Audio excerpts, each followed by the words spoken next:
दूसरी चीज ये है कि कैलेंडर लेके आप भी मुहूर्त निकालने का जो रस्म है, अरे भाई ठीक है, बड़े बूढ़े नहीं कर रहे थे, आप कर लीजिए कि भाई सामाजिक कल्चर है कि हमारे वहां, लेकिन कैलेंडर निकाल कर आप भी मुहूर्त करते बैठे हैं 3 तारीख 13 तारीख 23 तारीख 8 18 28 तारीख तेजी और उसके बाद क्या है वो खाली का चांद, ये सारी चीजें आई कहां से भाई? अहले सुन्नत व जमात से मत जोड़िए इसे, और नहीं तो दिखाइए मुझे 1400 बरस के अंदर कि बताया खाली का चांद जिसे कहते हैं किस किताब के अंदर लिखा है कि इसमें शादी नहीं करनी है, किस बुजुर्ग ने ये कहा है? अगर हम सबको सालिहीन को मान रहे हैं, किताब और सुन्नत तो दिखाई नहीं सकते, न कुरान में दिखाएंगे न हदीस में, उसके बाद बुजुर्गों ही की दिखा दें कि 13 दिन 13 तेजी का 13 दिन बनाना है, कहां लिखा है?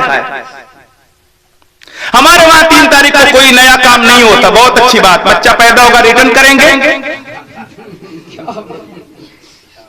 8 तारीख को हम कुछ नहीं करते, बच्चे को वापस भेज देंगे, किसी दिन बच्चा पैदा हो सकता है ना, तो नया काम, उससे नया काम क्या होगा कि हमारे घर में हमारी नस्ल को बढ़ाने वाला एक आया।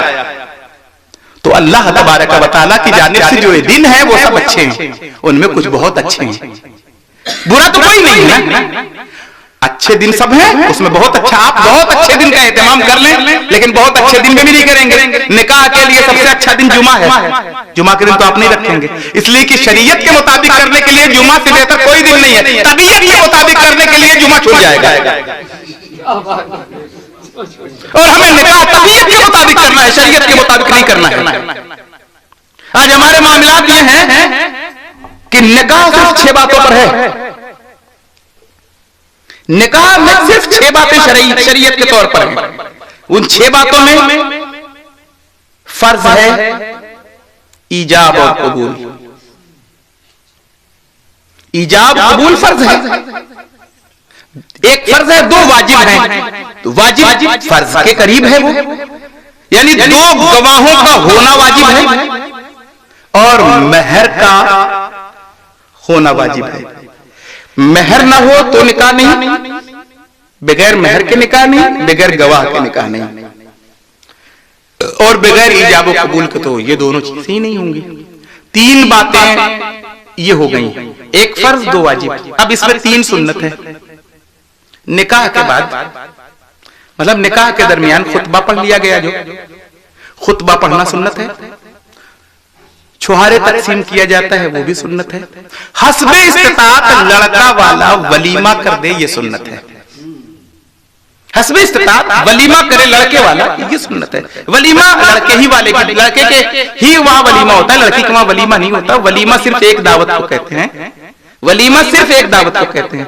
अभी तो कभी कभी ऐसे होते हैं कि दस्तार के कार्ड पे भी दावत वलीमा लिखा रहता है, तो ये हमारी नावाकिफियत है जनाब, वलीमा शुक्राने में है लड़के के।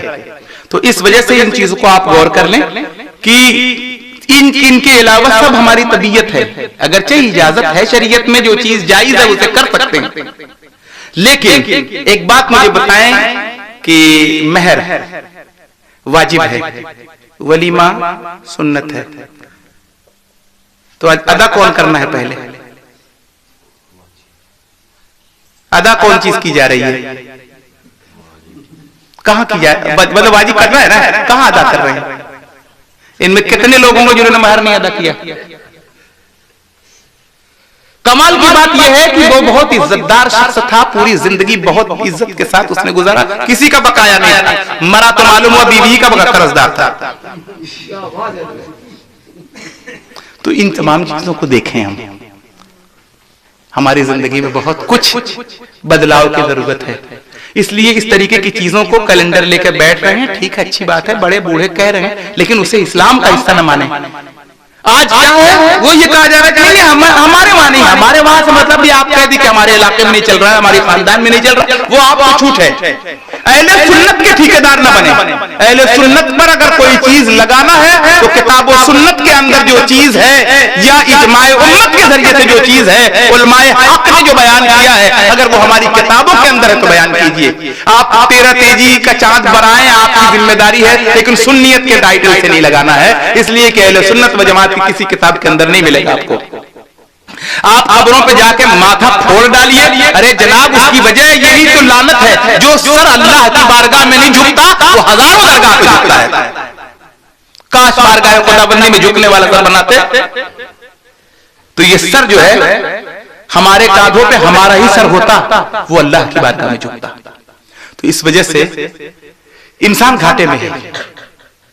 और घाटे के हमने तो जो कुछ भी देखा, हमने देखा ना, हर तरफ घाटा नजर आ रहा है, दीनी और दुनियावी हर तरफ घाटा नजर आ रहा है। लेकिन घाटे से निकलने के लिए वलासर इन्नल इंसान लफी खुस्र, बेशक इंसान घाटे में है, लेकिन घाटे से निकलने के लिए क्या है? इल्लल लज़ीना आमनू, सिवाय उन लोगों को जो ईमान लाए, वो घाटे में नहीं है। लेकिन ईमान लाने के बाद फरमाया वामिलुस सालिहात, जो नेक अमल करें। नेक अमल क्या है? सल्फो सालिहीन से अकीदत रखी जाए, इबादत न की जाए उनकी, ये नेक अमल है हमारा। इल्लल लज़ीना आमनू व अमिलुस सालिहात, फिर वतवासौ बिल हक, हक बात और वतवासौ बिस सब्र, हक और सब्र का प्रचार करें हम। इस वजह से हम अपनी जिंदगी के अंदर तब्दीली लाने के लिए अल्लाह के कुरान को आइडियल बनाएं। नबी करीम अलैहिस्सलातु वस्सलाम के फरमुदात को यकीनन दुनिया आलम असबाब है। ये बात 100% सही है कि दुनिया के अंदर जो कुछ भी है वो ज़राए और वसाइल के जरिए से है। दुनिया एक वसीले के जरिए चल रही है, लेकिन वसीला बीच की कड़ी होती है, न वो ये होता है न वो होता है, वो दरमियानी हिस्सा होता है। सीढ़ी वसीला है, न वो जमीन है न वो छत है। जिसने जमीन से छत पर जाने की कोशिश की है तो उसे सिर्फ एक जरिए के तौर पर इस्तेमाल करना है। जिसने सीढ़ी को छत मान लिया वो छत पे नहीं जा पाएगा, और जिसने सीढ़ी का सहारा नहीं लिया वो भी नहीं जा पाएगा। दिक्कत यह है कि कोई सीढ़ी का ही इनकार कर रहा है और कोई सीढ़ी ही को मंजिल बना रहा है। एक तबका सीढ़ी का ही इनकार कर दे रहा है, दूसरा सीढ़ी ही को छत मान ले रहा है। दोनों गलत जरिया है।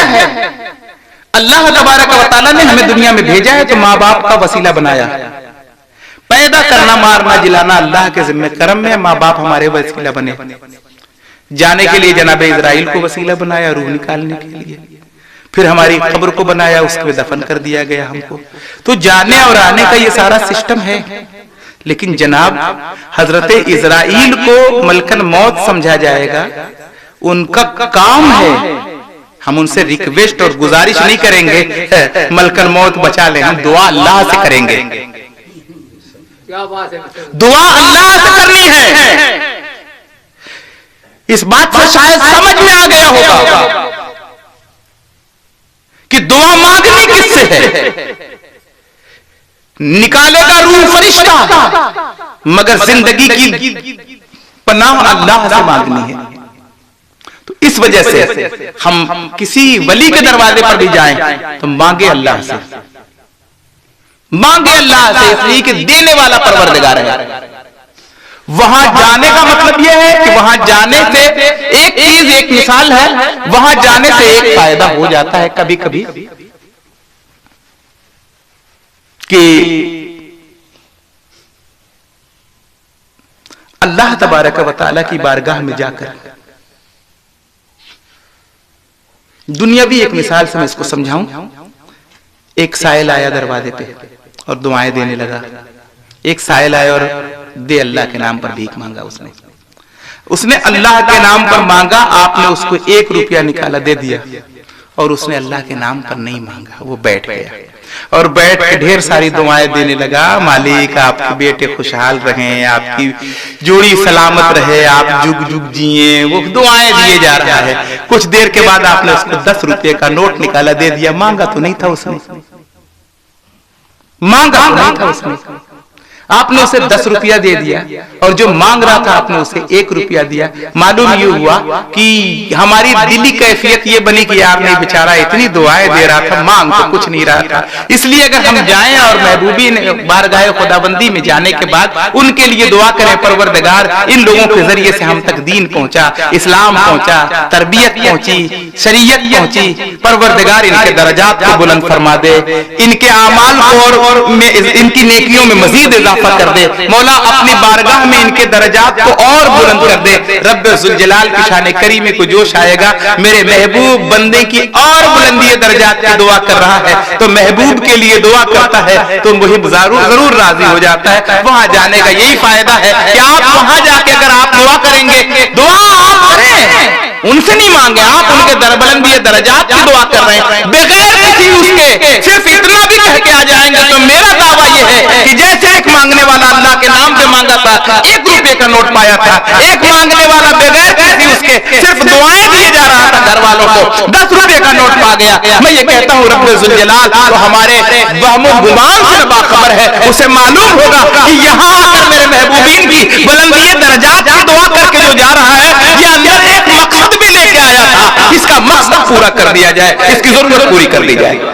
तो इस वजह से अल्लाह तबारक व तआला हमें जमात अहले सुन्नत के असल मौके पर कायम रहने की तौफीक मरहमत फरमाए। कहने सुनने में किसी तरीके की कमियां, कोताहियां, खामियां, गलतियां सहवन कसदन अगर हो गई हों तो मौला उसे अपने शान करीम से माफ फरमाए। खूब की सैर चमन, फूल चुने शाद रहे, बाग बा जाता हूँ गुलशन तेरा आबाद रहे, वमा अलैना इल्लल बलाग। अस्सलामु अलैकुम। चलते चलते मैं बारगाह रब्बुल इज्जत में दुआ गो हूँ। एक लंबी गुफ्तगू में मुमकिन है कि कोई ऐसा जुमला सबक़त लिसानी बोलने के रौ में कोई ऐसी चीज जो परवरदिगार तेरे या तेरे महबूबीन की शायान शान न हो, लायक गिरफ्त हो, तो मौला तेरे इन बंदों के सामने सच्ची तौबा करता हूँ। अस्तगफिरुल्लाह रब्बी मिन कुल्लि ज़ंबिन व अतूबु इलैहि, अशहदु अल्ला इलाहा इल्लल्लाहु वहदहु ला शरीका लह व अशहदु अन्ना मुहम्मदन अब्दुहु व रसूलुहु।